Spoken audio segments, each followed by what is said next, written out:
when, newspapers started their decline and as digital rose, but there was real concern about news media, or I should say local news media deserts across the country, communities that lost newspapers, didn't have a lot of other media to fill the gaps in. But actually the Youngstown Warren metropolitan market, you can make a strong argument, is a local news oasis. I would probably argue on a per capita basis, there's no community in America with as many viable local news options as we have here in the Valley. What's your sense of the emerging role of creators?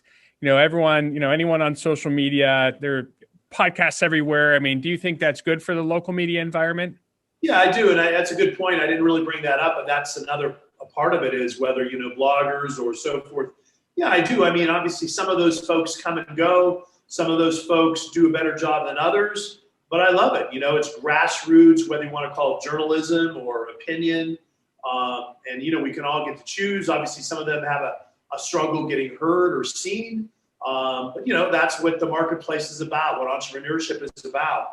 And on the same end, then if we look at the other side, where there's lots of local news, there's going to be lots of local advertising opportunities. So maybe one thing, if there is a concern, newspapers across the country. And I started as a print journalist. I was at Cleveland Magazine, but I was trained by most of the people in the magazine when I started there were former plain dealer editors and writers. And so I got schooled in old school journalism and the importance of investigative reporting. And, newspapers really were, if someone was going to investigate local government, it was newspaper usually more than TV and other medium. And, maybe that's gotten a little lost. And then there's a little concern about that. Therefore, we need, whether it's the FBI or other, law enforcement, we need to make sure they're keeping up. Unfortunately, here in the Valley, there's been a long history of public corruption.